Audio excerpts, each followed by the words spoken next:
All right. Over the weekend, I got in about 11 o'clock last night. I was with Pastor Lynette Harris. You know, we were celebrating the homegoing of her father, the Archbishop George Leon Harris, and I forgot what it was like to be in that kind of atmosphere. And there was more stuff going on in there in a little bit. And last minute, she sent a notice saying that they were going to be in all their full regalia. That's full-blown clergy attire. Now, for that circle, that's a whole lot of stuff to make you want to just pull it off. And I told her, I said, if it gets too warm in here, believe me, your dad's gonna get up out of his casket and start stripping off some of that stuff because he had on so much stuff. I'm sure the casket just sunk. Anyway, so last minute I said, well, I'm just gonna kind of take the rest of these pieces because you know when I can, I know that everything about how we've come and what we do is unique and different to us. And I said I'm gonna carry these extra pieces just in case. So I got in there Thursday night, and of course you know those can be everlasting services. So I got in there Thursday night, and they actually had a liturgical master that was telling people what to do and how to dress up and all this other stuff. And I said, by the way, what are they putting on? He said, they're putting on everything. I said, okay. I said, what are we going to do about the heat? He said, well, somewhere in the middle of the service, they'll come up and they'll just help you take off what you want to take off. And then at the end of the service, they put it back on. I said, you know, just the thought about dressing and undressing is enough to make you not want to put on nothing. You know, I kind of felt like David, let me get down to the drawers and then we'll be all right. Anyway, so I'm up in the office and I'm getting ready, and there's a couple of other individuals in the room with me, and I start pulling out stuff. And one of the gentlemen said to me, and this is not about me, it's just about how sometimes you feel. You already know that you're different, but then you got on stuff that makes you look even more different. I start pulling the stuff out. He said, Lord Jesus. He started shaking his head like this. He said, I don't know if we should be saying this about liturgical garments. He said, but this is hot. I said, hot? He said, yeah. I said, well, I'm struggling with what to put on. He said, put it all on because I want to see the air leave the room. When you come into the room, I want to see the people gasping. Oh, Lord have mercy. And because of who I am, I was the end of the procession, so it meant there was nobody behind me. So I'm coming down the stairs, and this train is following behind me coming. Woo-wee. So we got to the front, and I had to stop because they asked me to do the readings while they were shutting the casket. So everybody in the congregations behind me looking at this, I don't know if they was listening to me or watching, walked past their family, and they doing like this, and they whispered to one another. And then when I got to the pulpit, they had underestimated how many chairs they needed, so they had to go find some chairs. So now I'm still standing on the floor, and everybody up is ahead of me, standing seated. So I have to walk across the front of the stage in front of all these folk with all this stuff on, and I sit down. By this time, I'm feeling a little self-conscious, and I sit down, and one of the bishop's mother was saying, she said, that is just sharp all day long, and it's like, we here for the funeral, we ain't here for the outfit. And it just kind of went on and there from there. But that's kind of some of the stuff that I want to tell you about, the uniqueness of how we come today. And I said that to segue into Genesis chapter 2 and verse 4. You said, where are you going with that? I've got some goodies for you today. Y'all ready? All right. Dr. Amasa, you know, I'm going to quit tell you I'm praying. I'm beyond praying. I'm going to put some feet to my prayer right now. So we got some duct tape and all kind of stuff like that. We know how to keep you. That's right. Somebody said tase you. I didn't think about that, but we can do that too. All right. So you know we're celebrating 100 years of the building, and I was just excited as you were to see Darius Boyd's work on laying out that rendering for us. And I want to go back. For those of you that have not been following us on Wednesday night, I really want to make sure that we are recording. Yes? All right.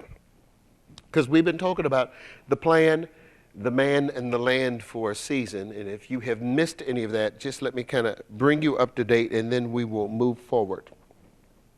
So in Genesis chapter 2, beginning at verse 4, please, sir. These are the generations of the heavens and of the earth when they were created, in the day that the Lord God made the earth and the heavens. That's right. And every plant of the field before it was in the earth, and every herb of the field before it grew, For the Lord God had not caused it to rain upon the earth. That's right. And there was not a man to till the ground. That's right. Thank you.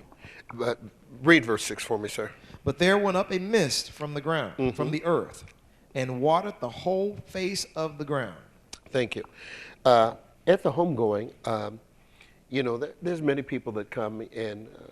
There was a lot of politics, a lot of those things going on in the ceremony, but I was really honored and blessed by Pastor Lynette's two brothers and her son, and they got up and they talked about their dad and their grandfather in a way that nobody else could see. Dad not only was getting old, but he had a touch of Parkinson's and a touch of dementia, and it was really weighing on him. Matter of fact, when Mom and I went out to, I believe it was 2018, we went out to visit them, he talked like this, and he sounded like the Godfather, the Godfather, Vinny, come on in here, Vinny, and we laughed about that, but he invited me into a space in his personal life. He just began to share with me just some of the challenges of being who he was, starting the work, some people that come in and out, kind of like church. If you've been in church long enough, you've witnessed people come in and go out, okay? You don't know the full story. You may not know any of the story, but you miss them, right? So we were having a lot of conversations along that line. But what was probably the most critical thing that happened in that gathering is that Pastor Lynette went home after that worship conference in 2017 and told them all the stuff that she has experienced.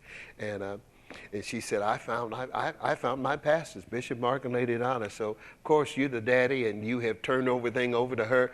You just kind of want to bring the people in and check them out a little bit. Y'all don't know nothing about that. See, in my father's house, I had 5 sisters.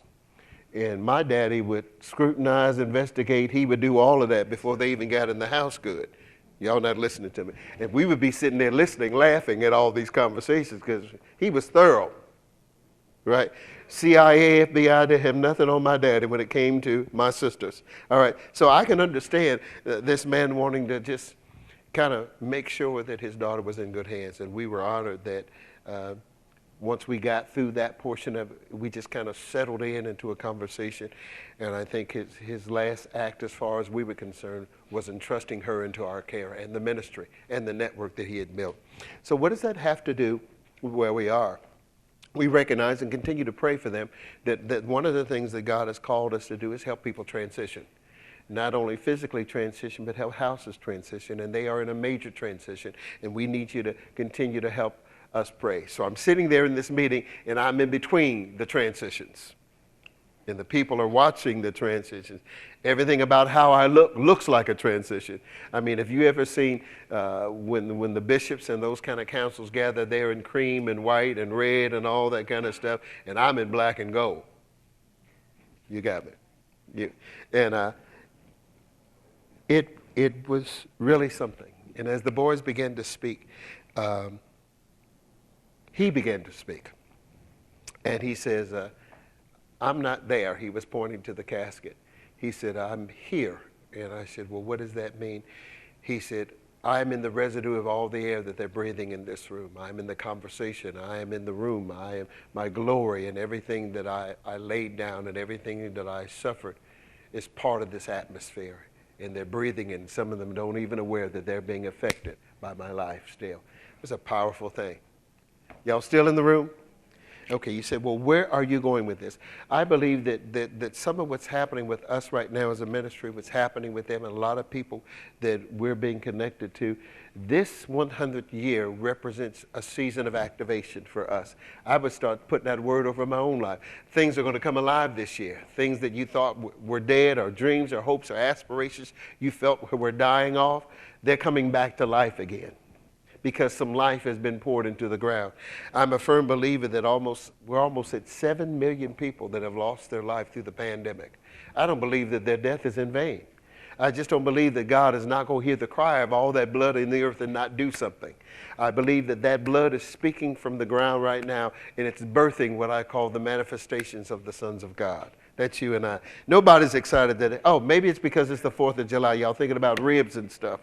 Okay, that's what it is. Sorry, I forgot all about that. All right. So when we're talking about things that are hidden in the ground, this 100 years had been a season of investigation for me and for many of us that are in the house, because I've been doing some research. You heard me say I hooked up with the historical society in town, and they put some information in my hand. Elder Vian triggered us into some other information, but it's real similar to what we're reading in the book of Genesis. Not only was there not a man or an individual to till the ground, but there was not the right type of moisture or word or precipitation coming down from heaven to activate what was buried in the ground. We found out just a few weeks ago that Mackinac, well, actually, we're seated on a lake. It's called an aquifer. Did y'all catch that? Okay, some of y'all saying no. An aquifer is a body of water that's underground, and it stretches primarily through central Illinois and touches some of the border of Indiana. Do I have that right? There are figures of it that go almost all the way in and out. Okay.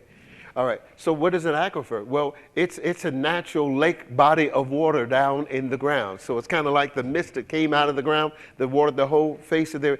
And this aquifer is specific to central Illinois and those regions that it touched. So imagine God is saying that there's an underground stream, there's an underground resource that's bringing life to an area or the community. Y'all not? What if you're an underground angel of God, strategically getting ready to be tapped to bring life to something that's been dead? Thank you, Paula. Thank you, Paula. Thank you. Thank you. Thank you. What are you talking about? Well, as a result of that, some of my research has found me to believe that there's also a tract of land in this area that's very rich and fertile. Did you hear me say that, Vian? It said that some of the reason why people came and settled in this area because the land was so prosperous. Kind of reminds me of the promised land. They said that when they got to the promised land, you can just drop a seed in the ground and it would grow. I know for my own self that somebody at my house tried to kill some flowers that I planted. Instead of dying, they grew up everywhere. I'm not calling, but they on the front row today. All right. So she came in and she said that I had daylilies. You hear that? So she dug them all up because she said it's just too many. They just taken over. And her mission was to dig them up and to kill them. Well, even in the ravine. Yeah, she threw that. She waited till I left town. But you know, the eyes of the mark are in some places, beholding the evil and the good. So even in the ravine where she threw them, they start growing. And they came back with a vengeance. And I believe it has something to do with the fertility of the ground. All right? So they did not know that when they came because they were just trying to leave the east coastline. And they kept moving further and further west. And they settled into this area because there was a river. But there was also an underground stream. And I don't think they knew that then. But it produced this fertile ground that causes things to grow. Out of that came an orchard down in Lilly where the church first started called Lilly Orchard. They grew apples and pears and peaches and cherries. All right? And that's where the church had its beginning. So imagine, this undercurrent resource is feeding fertility in the ground, making trees grow. If that doesn't sound like Ezekiel 47 to me, I don't know what does. So all of a sudden God said, well, that's a physical manifestation of what I want to do in the spirit. I want to take a people and plant them by the river of water and cause them to bring forth fruit in their season, and everybody's going to be drawn to the fertility of a people. Right here in Mackinac. Wow, I thought that was juicy. All right. And all of this was waiting on the right, what I call caretaker. From Romans chapter 8, Paul is very careful to tell us that we know that all things work together, 8:28, for we know that all things work together for what? For the good. All right. Of them that, y'all know the verse, are called according to his purpose. All right, for them that love God first, and to who are the, and we know that all things work together for you. Good to them that love God. That's right. To them who are the called according to his purpose. Okay. So before you realized that you were the called, God was still working out stuff together for the good. All right. So long before I got here, I was in my late 20s when I came to Mackinac, 1987. All right. So prior to that, those 27 years was a setup to get me here. I've been here 35, 36 years. Seems like a long time, doesn't it? Well, I can go back and count almost every year and tell you what was going on. All right. I was really amazed last week when Apostle Miro started talking. She had information about things that happened in the years that nobody knew but God. Dropped her down into a place and let her say, some of that I want to talk to you about today. But prior to getting here, imagine now, the city was set, the underground stream was here, the orchard was a physical sign that it was bearing fruit, right? The land was fertile, and all we needed now was the right caretaker. Some of you that came after the fact, imagine, I had to come before you got here because you wouldn't have came out here. Trust me, I wouldn't have come out here. Matter of fact, when I came out here, I said, oh no, this cannot be the place. Right? I was having a conversation with the Fuquays when we were writing last week about my first experience with seed corn. I didn't know it drew on the stalk. I didn't know they just let it dry out there. I just thought some folk got lazy. The machine broke down and they didn't go out there and take care of their business. I said, Lord have mercy, what's wrong with these folks? I didn't know. I know now. Right? And then, of course, for those, I've got a picture to show you. And to pull up here after having conversations on the phone with people that lived up here. And one day they were talking and said, well, the person you're looking for just ran in the town. It's just right down over the bridge. And they'll be back in a few minutes. I said, over the bridge? Now, I'm from Cincinnati. There's a huge suspension bridge going from Ohio to Kentucky. Why? And I know I can't just go over the bridge and be back in a few moments. So I'm thinking this huge, massive 4 or 5 lane suspension bridge going over this mighty river called the Mackinac. Lord have mercy. When I got up here and I jumped over that thing just as fast without a car, I said, what in the world is going on up here? This can't be right. Then I said, okay, maybe you live close to an expressway. That's the only way you can get downtown and back. Right? So I'm thinking, okay, I'm going to come up here and there's going to be this expressway that takes you downtown and back. Lord have mercy, it was a rural route. So my idea, my concept from listening on the phone to what people were describing, when I got here, it's like, oh God, this can't be. This cannot be the place where you're trying to set something up. With me? Oh no, it's like Green Acres is the place for me. It's like, no. Tell your neighbor, it's just a setup. And see, and all the things that I'm talking about, the underground stream, the fertility of the land, the orchard, could not be seen. It was in the ground. It was down in the heart of individuals that needed to communicate that information. I was looking from the outside, trying to figure out what he was going to do on the inside with what I was looking at the outside, and it didn't look good. Okay, y'all still there? All right, so look at verse 29. Moreover, whom he did predestinate, he what? For whom he did predestinate, for whom he did foreknow, he also did predestinate to be conformed to the image of his Son, that he might be the firstborn among many brethren. That's right. Moreover, That's right. What shall we say then to these things? If God be for us, who can be against us? That's right.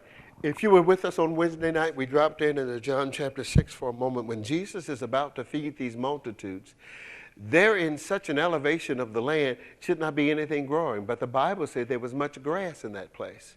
So the grass spoke to the miracle that was already in play, in motion. So when I got here, there were some things already in play, already in motion, and I just did not pay attention to it because it didn't look like what I thought. Any of you been there? This don't look like the manifestation of the promise, but stay tuned. Jeremiah 29 says this, 29:11. For I know the thoughts that I think toward you, God says, thoughts of good and not of evil, to bring you to an expected end. Now, I took in literally. I said, you tried to kill me up here in Mackinac.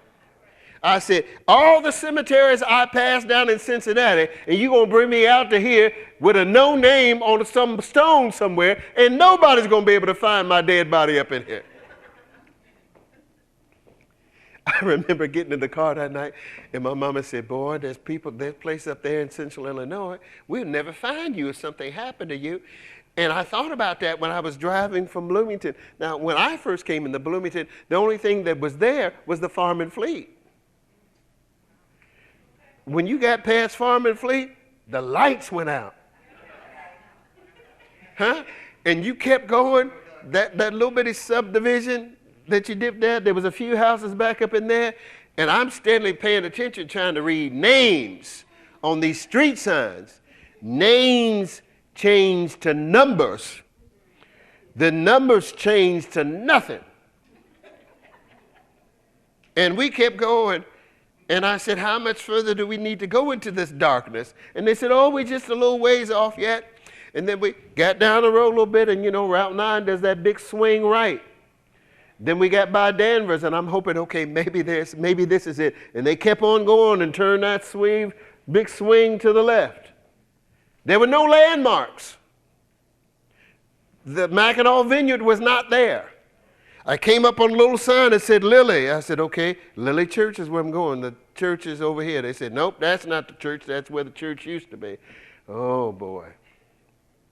Then we turned, did a right on Coil, did a left on Fast, turned down into this building. And I said, that don't look like no church. You know, I had an idea, you know, and I just this is kind of strange. And it's Sunday night. Nobody is on the street. It's almost as if the curb had just rolled back up into the grass. Nothing is out here. There's no traffic coming from either direction. It is dark. Nothing's moving. And we pull up at this building, and they say, here's the church. And I said, ooh, wee. My mind went to Norman Bates.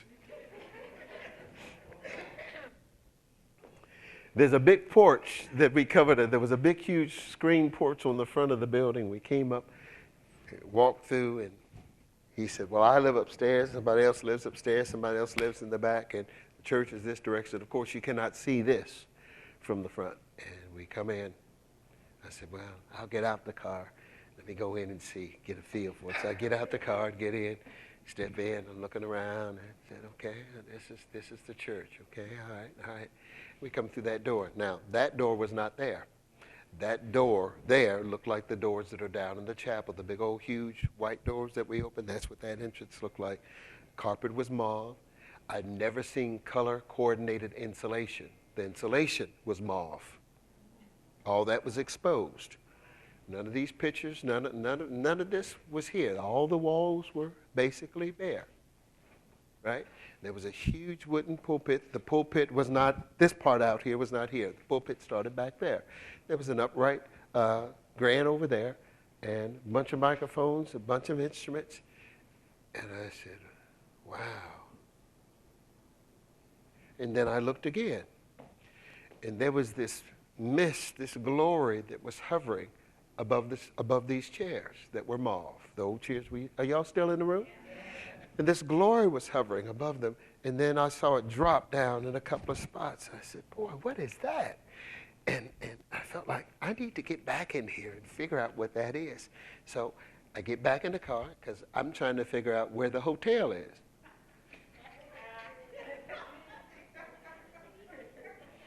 So we get back in the car and we're driving, and I guess we go into Mackinac now, and then we turn left on Orchard. We go down Orchard. We cross Route 9 again. None of that Casey's, none of that stuff that y'all see was there. There was a gas station on either corner, an old Lowry Ford's. That was just as dead then as it is now. Nobody there. One car sitting up there in the lobby. We kept going. Then we make this turn off the road. And understand, there are no lights. And they're just driving. Just zoom. And I said, oh, God. And we pull up at this house. Pull in the driveway. He said, well, this is where we stay tonight. And I'm looking. So my mind, can I be plain? My mind says, it's Sunday. I guess they're washing sheets tonight, so I'll be safe.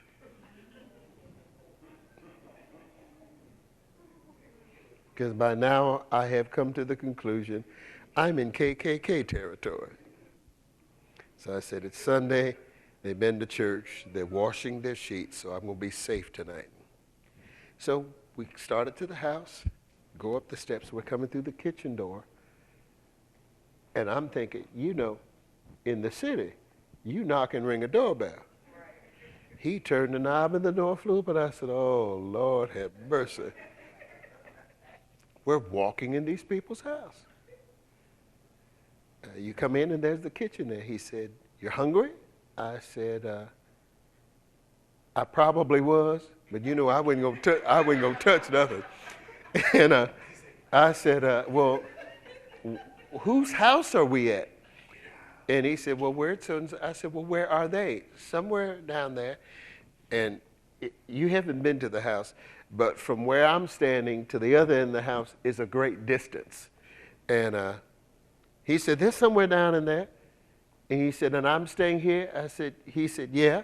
I said, where am I staying in here? He said, well, I'm going to take you down there. One of these rooms you're going to be in. So we walk around to the kitchen, and he starts opening up the refrigerator. You don't go in the folks' refrigerator. You don't go to somebody's strange house, start opening up the refrigerator, pulling out food. Am I right? He pulling out food, and he's eating. I said, oh, no, not today. So we go back down to the house, and he says, well, this door is open, so I think you're going to be in this room. And I said, well, where are they? He said, well, they are down the hall. They're down there at the end of the hall. And I said, well, aren't they going to get up and greet me, say something to me, check me out, do something? He said, no, they sleep. I said, what kind of people is this? You know, who lets you in their house? And they know I'm a different hue color. You going to at least get up and check out this strange black man in your house, right? Well, nobody moves. So I purposed in my heart to try to stay up because I knew something was going to jump off. I said, something is getting ready to jump off in this place. I mean, we okay, right?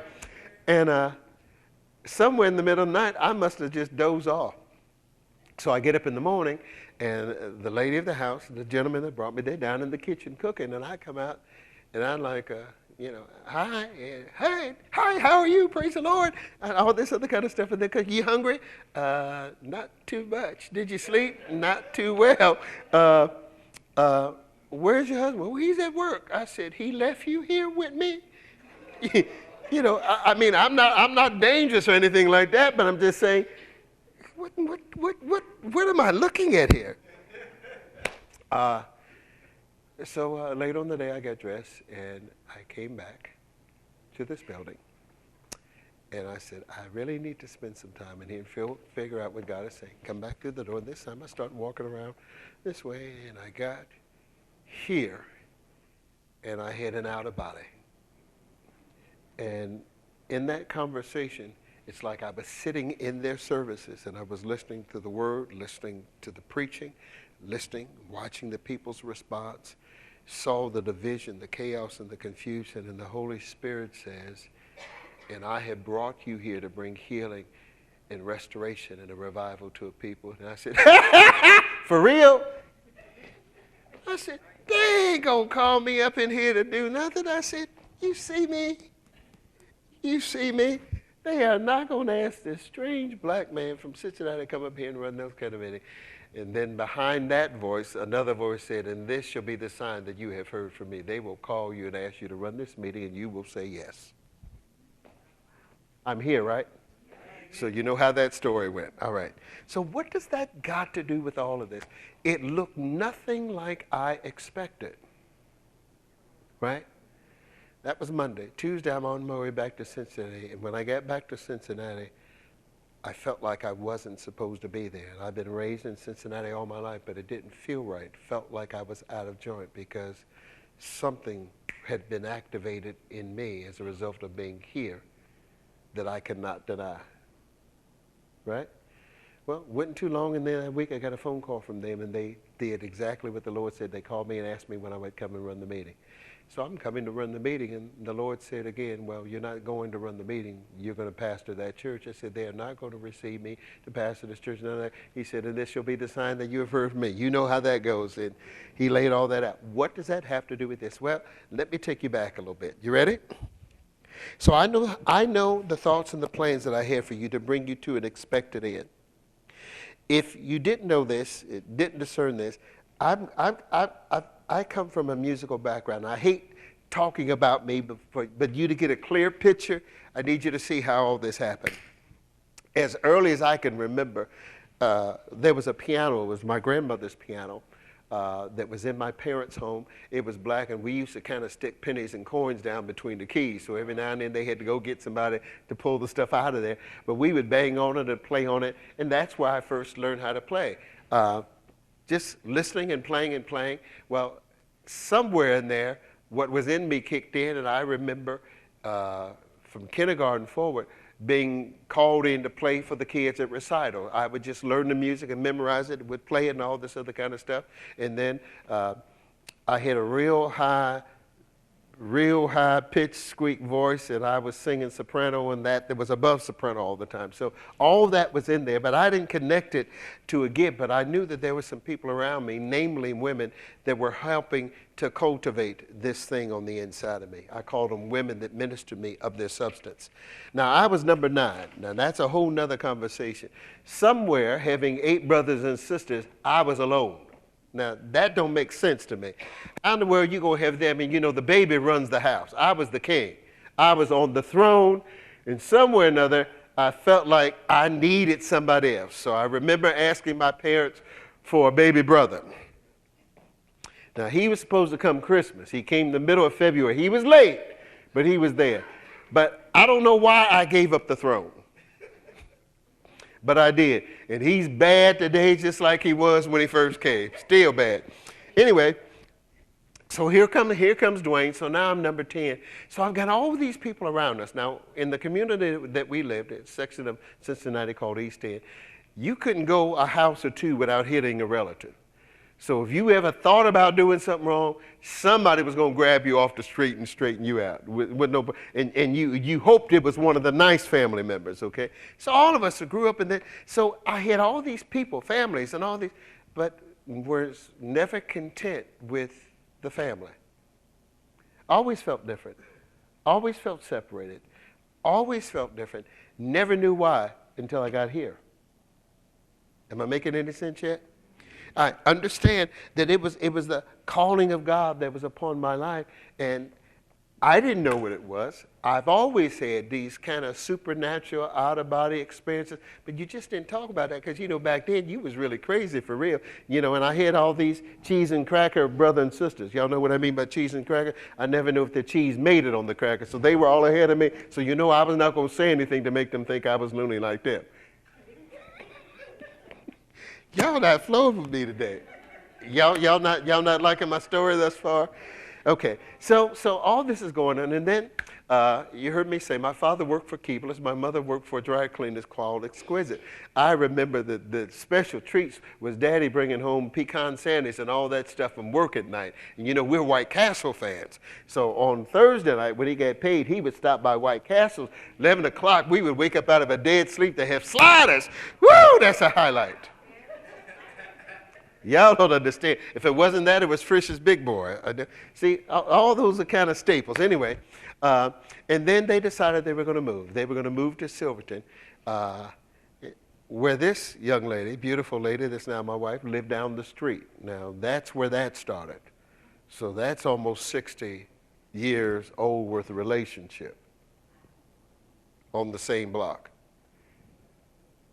I can stand on my porch and look at her porch and watch her coming down those steps. 60 years of that. Y'all not feeling me yet. Now, why they moved to Silverton on that street, in that block, that close to my house, you know there's got to be something to that. Okay? So, at the school that we went to, now, I'm one of 10. So you can imagine the progression of clothing. I mean, when Deuteronomy talks about the feet didn't, the shoes didn't swell on their feet and their clothes didn't wax, so that was my household. Things came down. It hit back in style 2 or 3 times by the time it got to me. Y'all know, hello? It's the truth. This is how we live. I mean, by the time I got it, shoot, this is sharp. I didn't know it'd been out 20, 30 years.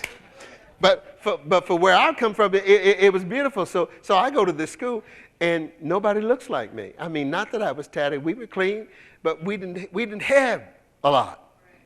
And another thing that just kind of made you feel different. And again, I did not have the connection and the family support in this neighborhood like I did back at the other school. So it took me a minute to get adjusted. And one particular day, we were 3rd grade, it stands out. This teacher had said, somebody's singing this song altogether wrong. And she's right. I wasn't singing the song at all. I was humming it. I didn't know none of the words. So I just, I'm related to my father-in-law. We just make up words. We just slip words. So I just added a few words. Sounded good to me. And she said, verses saying, you sung none of this right. She says, I've never heard anybody sing like this before. And that was the beginning of the turning. That led into a little bit later on at the school we went to, elementary school. The school, she says she's not sure if I was there or not. We had to test to get into that school. It was an honor school. It was an accelerated college placement program school. I tested in it. So imagine I'm number 9. I'm the only one that is tested to get into the school, which made me feel like another prison. And then I tested into the honor society of this accelerated school, which is prison number 2.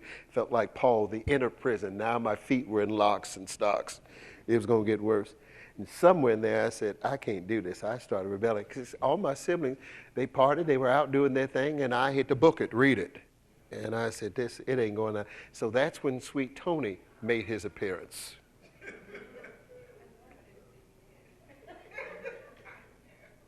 That was the other part of me that was doing the street thing, while the other one, Marcus Aurelius, was going to school.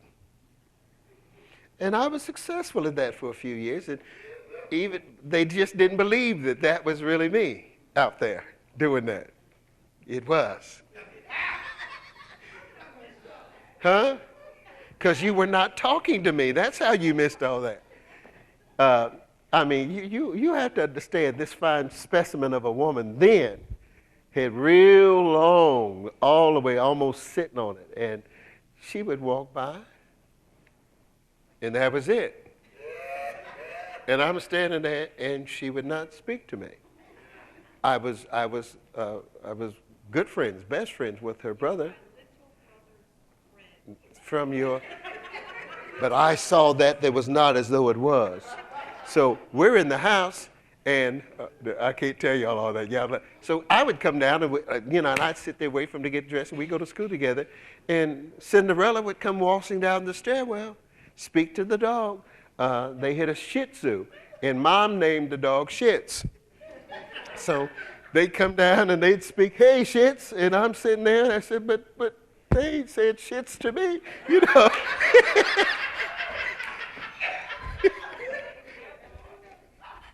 I said it, come on, lighten up, y'all in the room. So she wouldn't say anything to me. I said, well, wait a minute, I'm not a piece of furniture.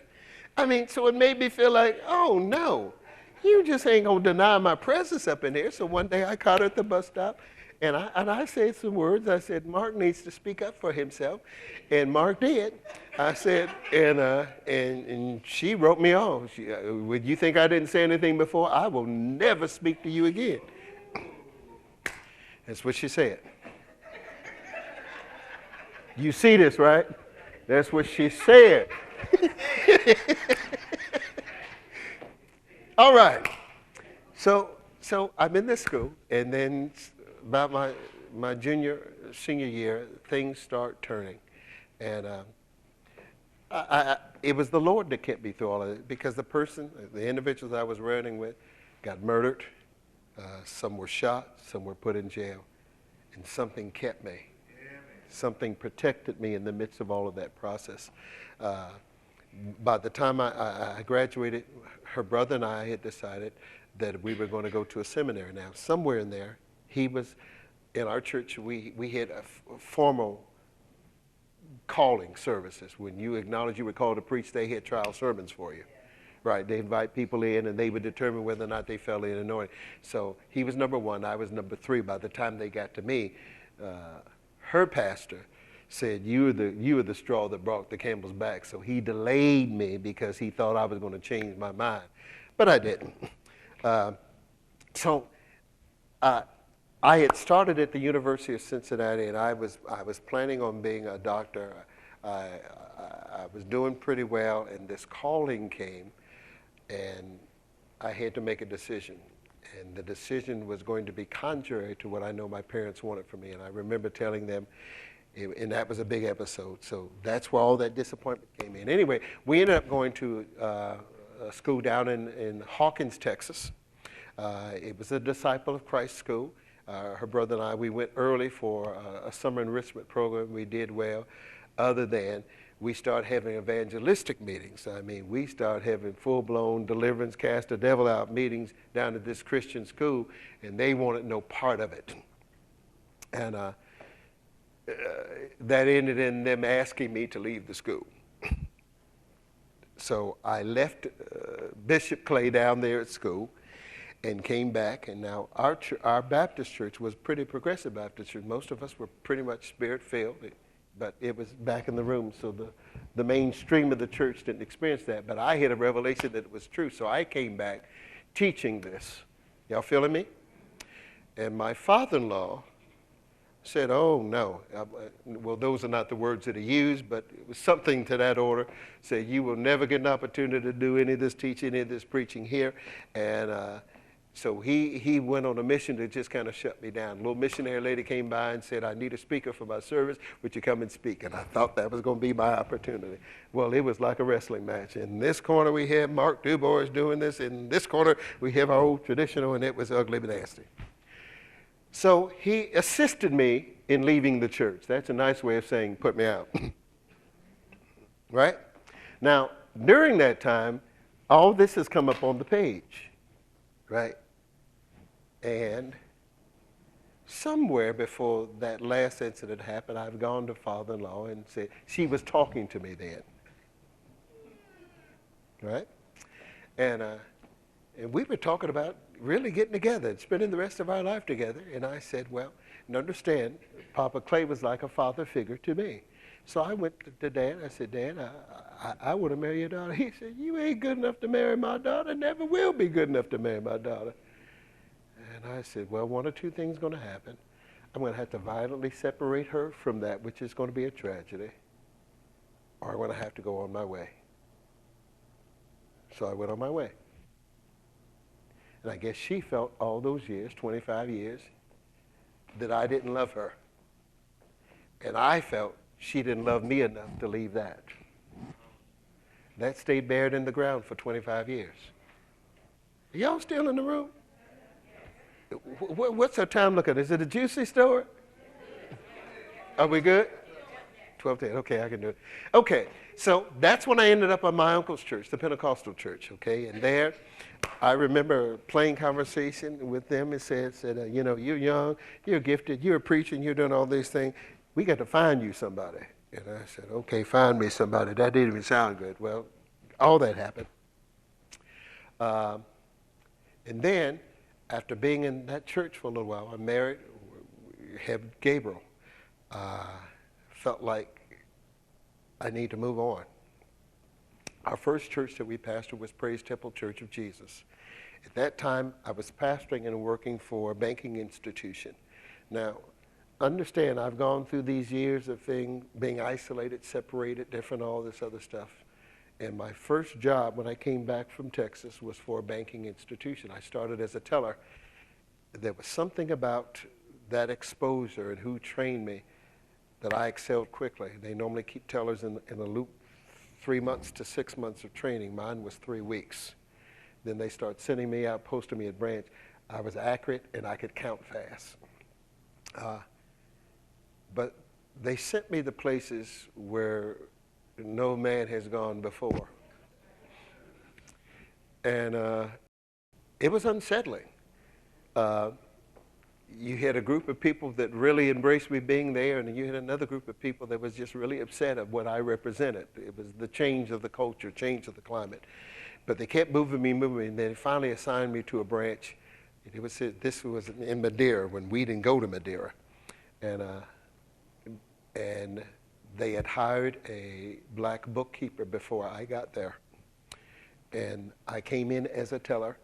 And there was a gentleman, he ran a horse farm. I could remember it's like it is today. Came in there and looked at me. He said, now you got 2 of them up in here. And called the manager out of his office and said, I'm going to move my money out of here unless you move both of them out of this office. And this ain't private conversation. This is for everybody in the lobby to hear. Of course, it was emotional. And I said, Lord, why are you letting this happen? Well, you see it now. All that was going on is a setup for where we are now. The good story of that man that ran that horse farm, by the time God got through with him and me, I was the only one that could touch any of his money and handle any of his business. He would call and ask for me to handle his transactions. That's the Lord. Then they kept promoting me, moving me, promoting me, moving me. Then they had a magazine. They would put me on the front of the magazine, so I felt like the poster child. Hey, we now have a face to say that we're aggressive, we're progressive, and this is it. Knowing that I was pastoring at the same time, at some time the demand of the kingdom was going to be greater than the demand of this job, and of course that happened. So I pastored that church up until the time that the church was able to financially take care of me and my household, and I left there. And then after that, the Lord said, but that's not your final dwelling place. That church drew skilled leaders just like David did. So when you hear me talk about the people that were skilled and talented that came to David while he was in the hole, that was that church. That's Judah now. And I wasn't paying attention to this church was awfully leadership heavy. Maybe God is going to take us and plant us somewhere and do something. So that was in my mind, that was in my spirit, that we were going to hook up with another church, join another church. We would use the pattern, the skills, and the stuff that we had to help that church get to the next place. And God had none of that in mind. He had Mackinac in mind. I didn't. All right? So this is what it looked like. We got to Mackinac through a conference in Indiana. We met some individuals down there, felt like we should come back. I did come back with them, and that's when I explained to you what happened on that Sunday night when we got down here. But I want you to see some things that are connected to what I have on the table, then we'll move on, right? All right, you ready? We remember. This picture up at the top, that is the oldest picture I have of the Oak Knoll Tuberculosis Sanatorium. Do we need to drop the lights down? There we go, that helps. Can you see that? I don't have my pointer here, but that center structure is still there. It's just covered. They closed it in. So on the right corner of the center, come back, the center structure on the right corner. That's where the media room is right now. On this other corner, okay, is where the financial office is. Can come up before you see offices. And the center structure was an all open porch. You climbed up some stairs, you came on this big, huge porch. There was a door there. We closed all that in and made that the vestibule that you step inside the door now, right? All right. And along the wings there, that was the women's wing on that side, and the men's wing was on this side. They were half the sizes of what we have now. They added that part, the porch on the front, to extend the rooms to make room for more patients. And the end of the right side, Joe, that area before we put the school in was just like the chapel. We divided that into 2 rooms, cut a stairway down into it to get down into the chapel, but it was one big porch. That's where they put the patients, so they can get sunlight and fresh air. You got me? All right. This is what it looked like in the snow. People are still talking. When I went to this meeting, they said, is the sunken garden still there? I said, yeah, it's still there. The patients could not move too far off ground, so the garden was one of those places where they could come and socialize and mingle. And so was this room. So remember he's saying there was an old door there. The door had a stairway that led down into this garden area. This was a back place for them to fellowship, okay, till this was built. This was done in 1985, okay? All right, now that's what it looked like in the winter. It was called Oak Knoll because this area has a bunch of oak trees all the way through it, all around it, okay? So they named the church, named the property Oak Knoll Sanatorium, and it was ran by Tazewell County Health Department. It was a state-run hospital. You got it? You see that there? We found a piece of the letterhead. Only historians can appreciate stuff like that. So that's where my story is going from there. We found a piece of the letter it said Oak Knoll Sanatorium, Tazewell County's free hospital. So this facility was ran with a state budget. It was about $265,000 a year to run this, put the patients in. Again now, pretty much it was a death sentence because most of the people that came here never left, okay? But when I found this piece of letterhead, something got triggered in me that I just want to take you all on a little journey, all right? All right, next slide, please. This was the original letterhead from what the church looked like when I came. It had a cross. It actually had a little pasture, but it was Lily Ministries, and this was a document we had put together. I don't know what we were doing there. It says a corporation for profit. I think we were attempting to do another corporation during that time, but that was the original head. See Lily Ministries? Now, my friends in Cincinnati told jokes about this place. They said, only God would send you greasy black to a church called Lily White. That's God. I mean, they just cracked on this, Lily, Lily, Lily, Lily. And actually, the church was named because it was in the town of Lily. Okay? So, from 87 to 92, were tornado years. It was more movement, more change, and that's another conversation because I'm trying to get you to a point. Things were changing, things were moving.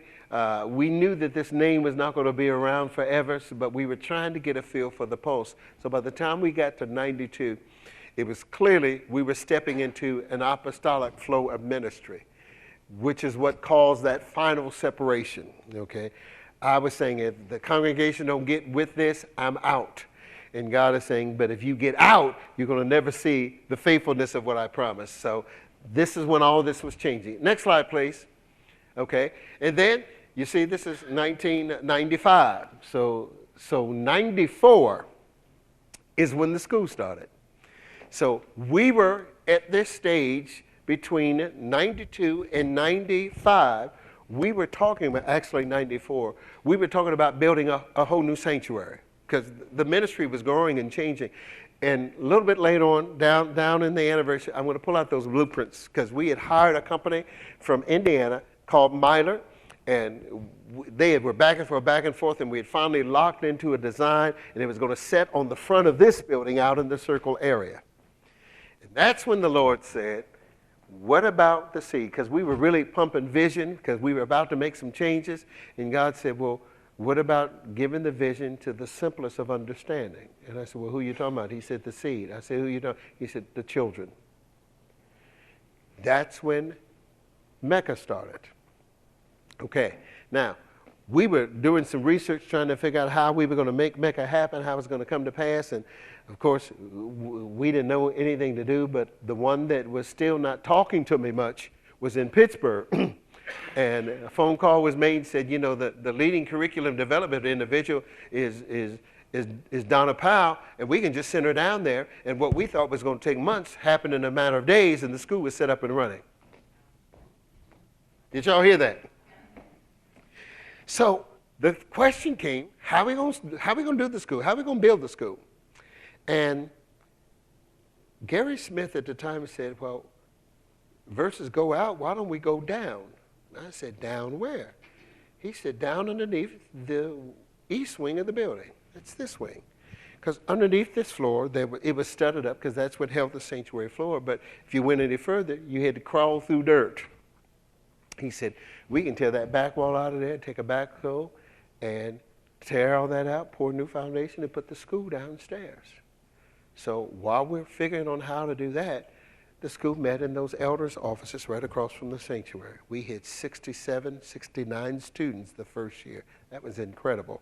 Mackinac came unglued. They actually called a special meeting to tell the parents they need not send their kids to the school, and it backfired. The principal said they're teaching what we'll never teach, God. Did y'all hear me? So, so the mystery continues. I thought for sure they was going to find some bodies downstairs. Y'all not hear me? I said, the state didn't have no money to bury these people. Funeral directors didn't want to come out here and get nobody. They put these people down in the basement somewhere. Yeah? But this is what they pulled out. This was somebody's walking stick. I'm talking about buried not in 1 foot, not in 2 feet, but down, deep down into the ground. There's a cross on it. It's perfectly already fixed for a group. This is somebody's workmanship. So, you know me. I'm thinking, why at these critical moments, somebody would extend to you a rod, a scepter? I just think we did something right with that school. And we have evidence of our children that are proof that that was the right choice. And this scepter says, God has smiled and increased your jurisdiction and authority because you made the right decision. Y'all got me? So, you could just kind of see it up close. Now you say, well, it's just a walking stick. Well, if you look at the word scepter, rod, it was a stick. Somebody found this stick, hewed it out, cut it up, carved it out, and somebody was interested. This represented somebody's correction, somebody's discipline, somebody's authority, somebody's rule, somebody's dominion. And while the Lord would let us find this in that season, I don't think it's a coincidence. Okay? You got that? So, you see the letterhead? On that letterhead, something else is engraved there. It says, can you read that for me, Joe? I got it. Thus saith the Lord of hosts, again in this holy place shall be a habitation of shepherds, causing their flocks to lie down. This was back in 95, before we were doing conferences and gatherings and summits. The Lord was already talking to us about this would be a place where pastors and leaders would come and bring their congregation and find pastors. You ready? Next slide. Then, this is the progression of where the letterhead went to. This was one of the logos we were using. You see where the Holy Spirit is coming out of the box? Y'all not listening to me. I'm talking better than y'all are following. God was trying to tell us that I'm about to do something that's coming out of the box. Well, somewhere in there, we're introduced back on the page again. Now, that's a whole nother story about how we reconciled 25 years. But it all came together. That was in the year 2000. In that same year, next slide, that became the new letterhead. Okay? We officially changed the name. It became effective in the year 2000. It said, the scepter shall not depart from Judah, nor the lawgiver from between his feet until Shiloh come, and to him shall the gathering of the people be. All right? Now we got a place for habitation for shepherds, and now we're back to scepter again. Y'all feeling me? So, on the first letterhead, I went from Mark, Pastor Mark, Apostle Mark, now Bishop. Now I'm struggling because then bishops was like going backwards. You know, apostolic was the word, fivefold. You know, we call ourselves apostles. And the Lord says, but I need you to step back into this realm because I need you to bring clear distinction to what I intended versus political people have messed up. I'm struggling. I said, but I'm going to lose somebody. He said, but you're going to gain me. That's how those conversations went. So we're trying to pull a group of individuals together, and now what was going to be the bishop ordination, Dr. Connie comes along and says, she said, I don't mean no harm. That southern thing started going, I don't mean no harm. She said, if we do this service and make you a bishop, she said, we just going to have to come back and do it over again because God said, if you were a bishop for real, you would be an archbishop. You would be a bishop over the bishops. So we either do all this now or come back and do it again. Y'all still in the room? So now we're looking at, you know, I told you, started off that in the funeral that I went to, there's certain garments and all the stuff that goes along with it. So I'm deciding what is going to be our new order, okay? As a bishop, archbishop, you decree or you declare what's going to be the order for your house, order what vestments and all that stuff is going to be.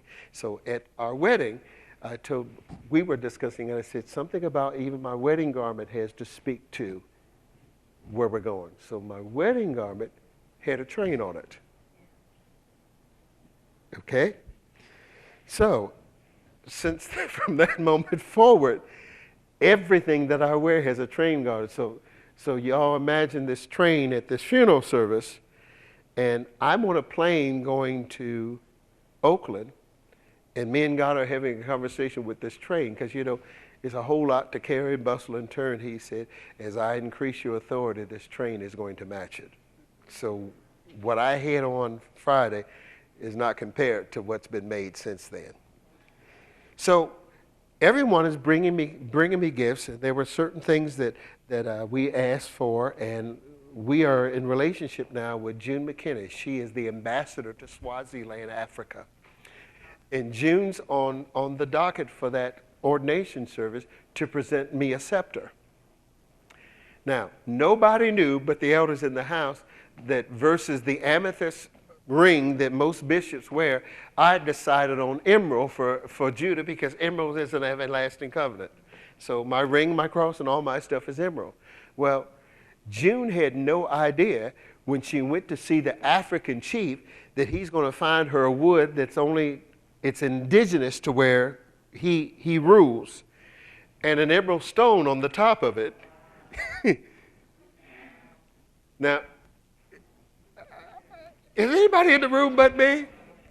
Now, we had no idea that when this scepter was coming, that it had an emerald stone set on the top of it that was matching everything else that nobody knew that but God. I can't feel nobody up in the room. So when I was consecrated, it's like God said, I've extended the scepter to you again to help you understand that I have expanded and enlarged the territory and the jurisdiction of a people. And this thing that you're now presiding over is for the benefit of shepherds coming to lay down their head and finding rest. Okay, y'all ready? Now, just when I thought, okay, we're settling in, we're moving, we're doing all this, pandemic hits. So I'm feeling like through the pandemic, boy, we're going to have to recover some ground. We're going to have to gain some ground. That was all of the slides, right, Joe? We're going to have to gain some ground. And I felt like, oh, boy, we've lost some momentum on all this other stuff. And I have a dear friend in town. You heard me talk about him, right? The chief of police. I'm telling you what. I ran into this man in the middle of Walmart just last week. I mean, and I shop at the Walmart in Pekin. Pekin's difficult occasionally. He crosses across two checkout aisles, comes up there to hug me right in the middle of the people. And this is normal. He'll stop me, fully clothed uniform, and back at the beginning of this year, now we're at 2022, and we've already talked about we're going to do some expand, enlargement, building, and all this other stuff. And I'm feeling like, God, I know this word is right, but how are we going to do this off? He calls me out of the blue and said, Mark, where are you? I said, I'm in the car, blah, blah, blah. He said, exactly where are you? I said, I'm over here in Moore. He said, well, can you come and meet me at the Walmart in Pekin? I said, yeah, fine. He said, I got something for you. So I come, and he said, just pull out there at the end of the parking lot. I'll come out there, and it's raining cats and dogs. And he says, Mark, I got something for you. He comes in, and it looks like this. And I said, oh, God, what in the world? He says, and he always has kind of gifts and trinkets. He's got cologne, he's got fragrances. He said, I just want to tell you that I love you. He said, but this is what I really want to tell you. He said, when you got here, he said, he started talking about how difficult he knew the transition was and all of that. He said, but he said, I love you then and I love you now. He said, I'm not going to let anybody say anything about you. He said, but you'll never know how much you mean to me, you know. And he said, I made something for you. I said, you did? He said, yeah. Now, Chief lives back over here. I mean, on a clear day, I can see his house from here. He said, I've been searching for months to find the right tree to make this. And I said, what are you talking about? He said, well, it took me some time, but I wanted to make sure it had the right kind of bend, the right kind of swerve. He said, my wife says, you just can't give it to him like that. So she made this bag to put it in. It's my third scepter.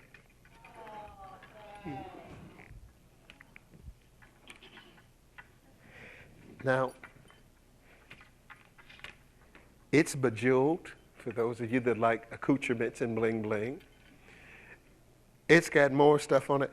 I was speechless. I said, now, the authority of the land has extended a scepter to me.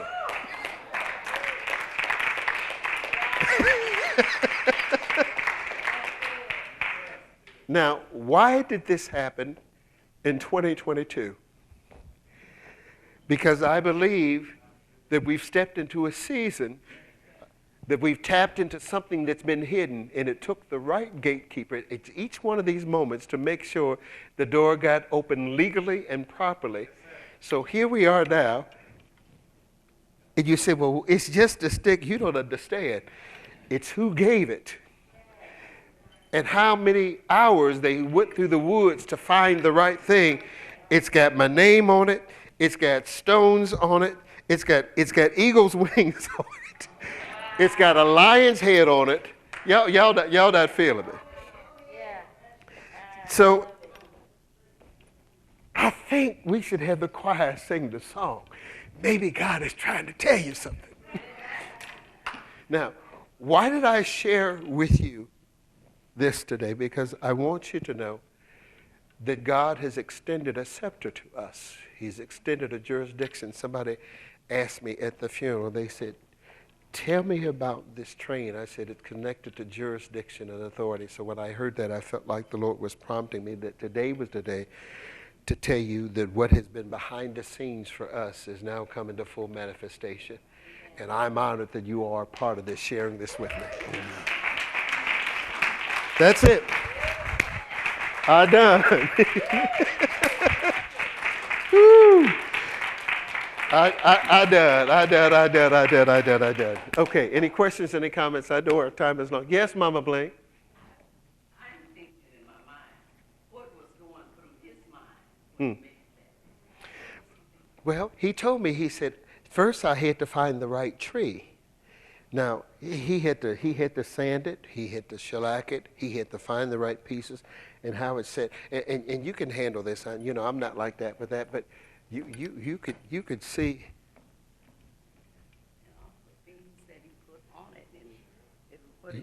You can hold it, Mama Blank.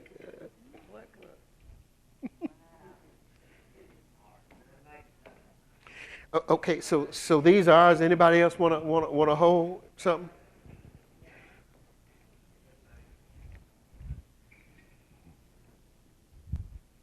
You said, well, yeah. You said, well, what do you do with these? Do you travel with these? When we're able, we do. At consecration of Pastor Dunn and Prophet Jackie, we were able to take the scepter, and I have another crozier that he could use in those services. Yeah. I think it's hot. I think it's hot. Anybody else have any questions for me about any of that? Yes? Okay, so the first one, the one that Emerson has. So you found that while you're digging at the school? That was the first jurisdiction authority that came when the school started. Okay. So I say God found us faithful when we turned our hearts toward the children. That's why all of this was so key. Remember during the pandemic, the midwives said we will take care of the children? Yeah. There's such an anointing on that because that scepter was extended when that school was started. So I can tell you what's going to happen to Judah Prep. It's going to live because that scepter says so.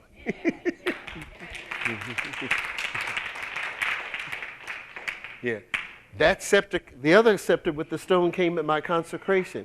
That represents all the people that are attached to us. Oh, somebody on this side want to go? Somebody else that represents everybody that's attached to us. They will live as a result. Listen, y'all can handle these things. You say, well, we just don't. Yeah, something might get on you when you touch it. Anybody else? Yeah. Any other question?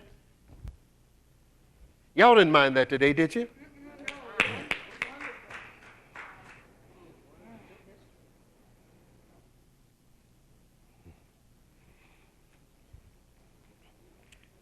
What you saying? Oh, and scepter's in your ministry name? That's not coincidence. Extended scepter. Yeah. That's all of this is connected. All is connected. And again, that was just a short infomercial. But when I show you some other supernatural connections, you're going to be overwhelmed.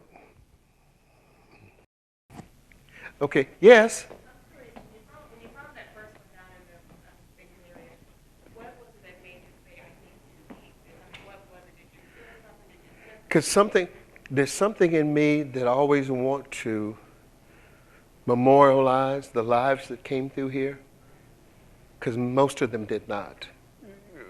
When they came here, it was such a cutoff place from the family, from anybody visiting. Since that time, we had people that have stopped that said, I had to sit outside the building and talk to my mother through a window, So that's why there's so much glass in that projection. I wanted people to know that what was closed is now open, okay? Even now, there's another piece, and I have to say that off of camera. These bones, we're going to get Joseph's bones and carry them into the promised land. So whatever we find out here on this property, we're going to honor that too, because dignity, there's about dignity. All that's in the ground, all that's in the legacy of what we're standing on right now. Yeah. So when that came to me, it felt like, okay, there's more to the story. It's more that we need to investigate. There's a reason why God has us here, even on the date. I thought we were right on the date, but when I saw the article, it said, this happened this year. This is really 100 years. It's like, and then what's going on with me personally, Wingfield and Oak Knoll. I mean, when y'all hear the rest of that, you're going to say, for real, dog? I say, yeah, for real. For real. Anyway, did I answer your question? Yeah. Anyone else? God bless you all. Live long, prosper with something else.